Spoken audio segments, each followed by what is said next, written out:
Welcome to study art 11। आज हम पढ़ेंगे नहीं, जिएंगे।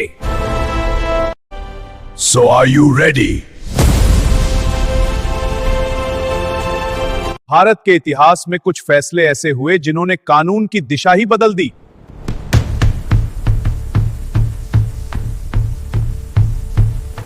Keshavananda Bharati case, Vishaka case, D K Basu case. कुछ और फैसले हैं जो यूपीएसआई एग्जाम में बार बार पूछे जाते हैं। और अगर पीआईएल, पब्लिक इंटरेस्ट लिटिगेशन, आपको आज तक कंफ्यूजिंग लगता था, तो आज सब कुछ क्रिस्टल क्लियर हो जाएगा।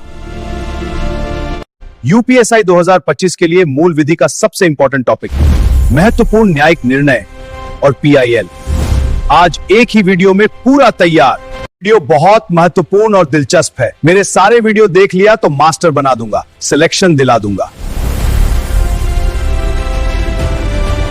वीडियो को लाइक और शेयर कर दो, तभी होगा सिलेक्शन। हमारे पास आज जो सोर्स मटेरियल है वो असल में यूपीएसआई 2025 एग्जाम की तैयारी से जुड़ा एक बहुत ही बेहतरीन नोट्स का कलेक्शन है। हाँ, और इन नोट्स का जो मुख्य विषय है वो है महत्वपूर्ण न्यायिक निर्णय, यानी जिसे हम लैंडमार्क जजमेंट्स कहते हैं, और साथ ही पीआईएल यानी पब्लिक इंटरेस्ट लिटिगेशन। मैंने इन नोट्स में पढ़ा कि इसकी शुरुआत असल में अमेरिका में हुई थी, लेकिन भारत में इसको गरीबों का हथियार यानी पुअर मैन्स वेपन कहा जाता है। ऐसा क्यों? इसको गरीबों का हथियार इसलिए कहते हैं क्योंकि इसने न्याय मांगने के पूरे तरीके को ही बदल कर रख दिया। पहले कानून में लोकस स्टैंडी नाम का एक नियम होता था।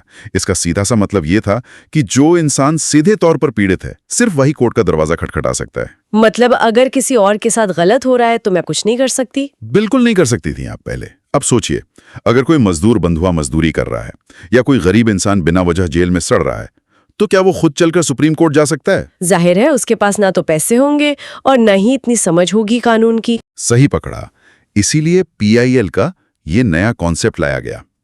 इसके तहत संविधान के अनुच्छेद 32 जो सुप्रीम कोर्ट के लिए है और अनुच्छेद 226 जो हाई कोर्ट के लिए है, इनका इस्तेमाल करते हुए कोई भी जागरूक नागरिक या संस्था समाज के व्यापक हित के लिए केस दायर कर सकती है।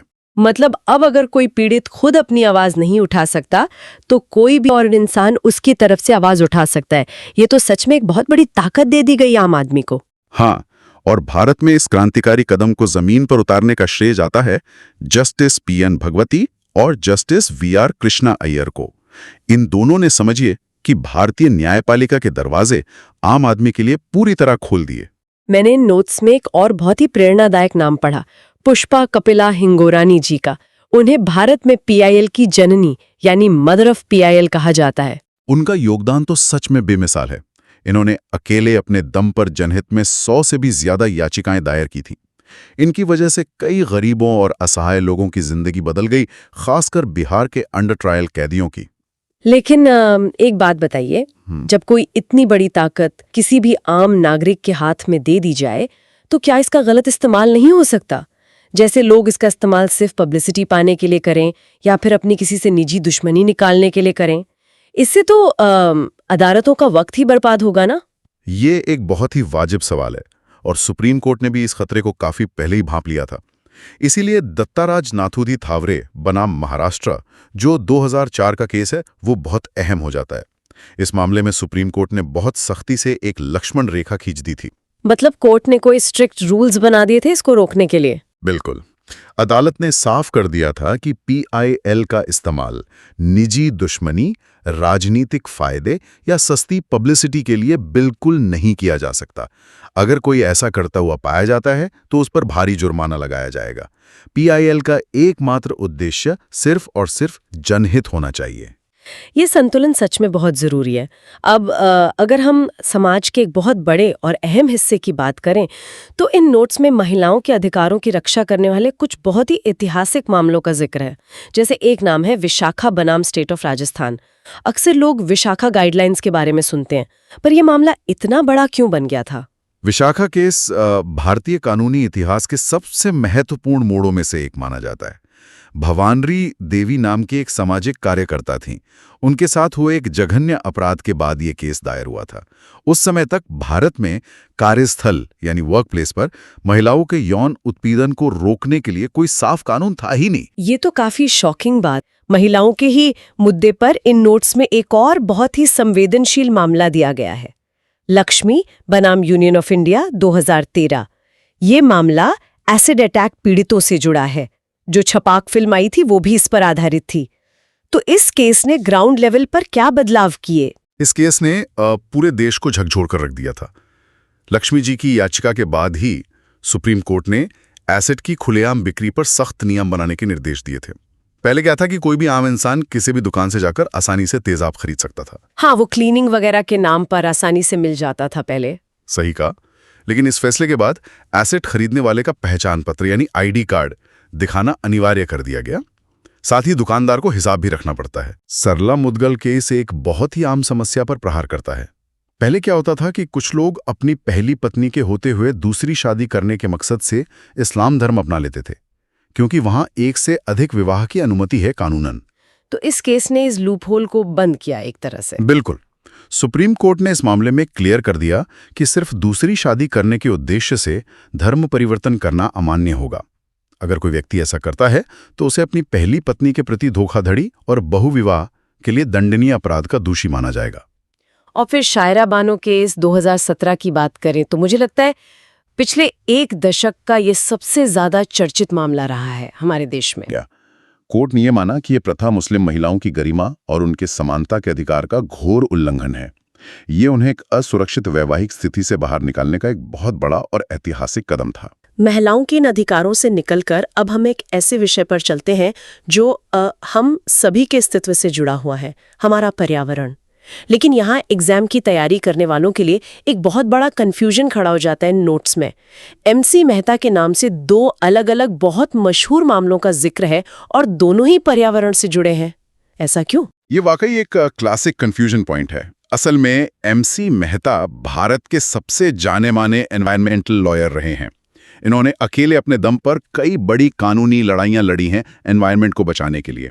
तो जो पहला केस है 1988 वाला, वो कानपुर की गंगा नदी के प्रदूषण से जुड़ा हुआ है। अच्छा, वो टैनरी वाला केस जहां चमड़ा कारखानों का कचरा नदी में जाता था। हाँ, वही। उन कारखानों का जहरीला कचरा सीधे गंगा में बहाया जा रहा था। तो सुप्रीम कोर्ट ने उन कारखानों को बंद करने या फिर वहां वाटर ट्रीटमेंट प्लांट लगाने का सख्त आदेश दिया था। और जो 1997 वाला दूसरा केस है वो ताजमहल से जुड़ा है ना? सही पकड़ा आपने। इसे ताज ट्रपीजियम केस कहा जाता है। ताज ट्रपीजियम जोन असल में ताजमहल के आसपास का एक काफी बड़ा इलाका है, जहां उस वक्त कई प्रदूषणकारी उद्योग चल रहे थे। उन कारखानों से जो धुआं और सल्फर डाइऑक्साइड निकल रहा था, उसकी वजह से एसिड रेन यानी अम्ल वर्षा हो रही थी, जिसकी वजह से वो ताजमहल का सफेद संगमरमर पीला पड़ रहा था। एग्जैक्टली। अनुच्छेद 21 का असली मतलब है मानवीय गरिमा के साथ जीना। इसका सबसे बेहतरीन उदाहरण हमें परमानंद कतारा केस में मिलता है। हाँ, ये केस सड़क दुर्घटनाओं से जुड़ा हुआ है ना, मेडिकल इमरजेंसी वाला। हाँ, पहले क्या होता था कि अगर किसी का एक्सीडेंट हो जाए और उसे तुरंत अस्पताल ले जाया जाए तो प्राइवेट डॉक्टर इलाज करने से मना कर देते थे। वो कहते थे कि भाई ये मेडिको लीगल केस है, पहले जाओ पुलिस को बुलाओ, FIR दर्ज करवाओ, उसके बाद ही हम हाथ लगाएंगे। ये तो बहुत ही अजीब और खतरनाक नियम था। इस कागजी कार्रवाई में तो कई लोगों की जान चली जाती होगी। बहुत लोगों की जान जाती थी। इसीलिए परमानंद कतारा केस में सुप्रीम कोर्ट ने इस अमानवीय प्रक्रिया को हमेशा के लिए खत्म कर दिया। कोर्ट ने साफ कहा कि किसी भी इंसान की जान बचाना किसी भी कानूनी औपचारिकता से कहीं ज्यादा बड़ा काम है। घायल को तुरंत मेडिकल हेल्प मिलनी ही चाहिए। ये एक ऐसा फैसला है जिसने सच में जमीन पर लाखों जानें बचाई होंगी। और इसके अलावा 1978 का जो मेनका गांधी केस है, वो भी इस अनुच्छेद को काफी विस्तार देता है। उसमें कहा गया था कि विदेश यात्रा करना भी एक मौलिक अधिकार है। हाँ, और अगर हम थोड़ा आज के डिजिटल युग की बात करें तो 2017 का पुट्टास्वामी केस एक गेम चेंजर साबित हुआ इस फील्ड में। पुट्टास्वामी केस, ये वही आधार कार्ड की डेटा सुरक्षा वाला मामला है। बिल्कुल। इस केस ने निजता के अधिकार यानी राइट टू प्राइवेसी को अनुच्छेद 21 के तहत एक पूर्ण मौलिक अधिकार मान लिया। इसका सीधा सा मतलब यह है कि सरकार या कोई और बड़ी संस्था बिना किसी बहुत ही ठोस और न्यायसंगत कारण के किसी की निजी जिंदगी या उसके डेटा में दखल नहीं दे सकती। ये आज के टाइम में बहुत बड़ा प्रोटेक्शन है। और प्राइवेसी से भी एक कदम आगे अगर देखें तो 2020 का बाबा रामदेव केस बहुत ही अनोखा लगा मुझे। मतलब सोचिए, क्या कोई सोच सकता है कि शांति से सोने का अधिकार भी एक मौलिक अधिकार हो सकता है? सुनने में थोड़ा अजीब जरूर लगता है, पर इसके पीछे का जो तर्क है वो काफी गहरा है। देखिए, नींद किसी भी इंसान की सबसे बुनियादी जैविक जरूरत है, संविधान और राजनीति। यहाँ 3 सबसे बड़े केसेस हैं और सबसे पहले नाम आता है केशवानंदा भारती केस 1973 का। सही पकड़ा।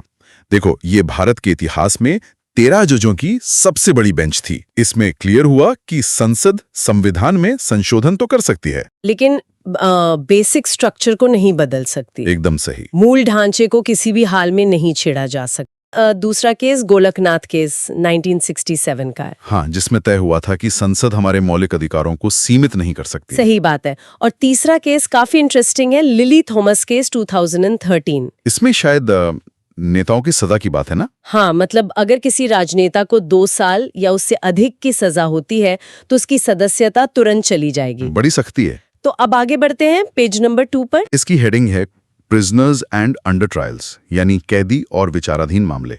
यहाँ से एग्जाम में डायरेक्ट क्वेश्चन आ सकता है। हाँ, क्योंकि यहाँ 4 बहुत इंपॉर्टेंट केसेस हैं।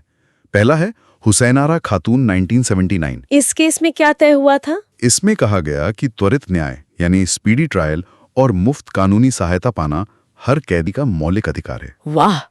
और फिर आते हैं सिटीजन वर्सेस असम और प्रेम शंकर केस। इन दोनों में क्लियर हुआ कि किसी असाधारण परिस्थिति को छोड़कर हथकड़ी लगाना मौलिक अधिकारों का हनन है। एकदम बिना ठोस वजह हथकड़ी नहीं लगाई जा सकती।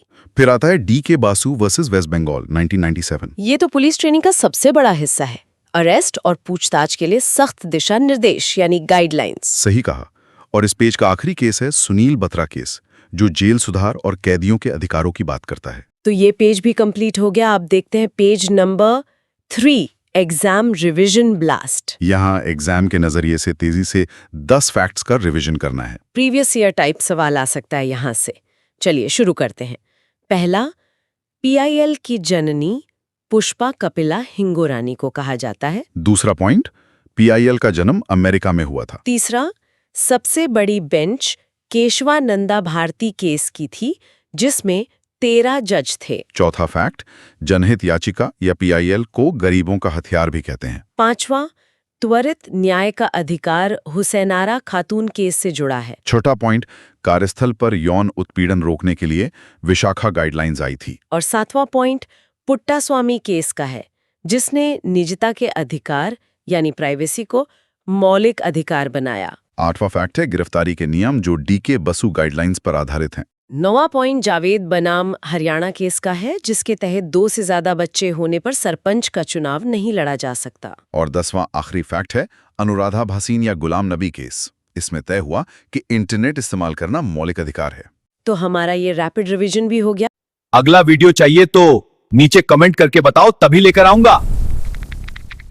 वीडियो को लाइक और शेयर कर दो, तभी होगा सिलेक्शन।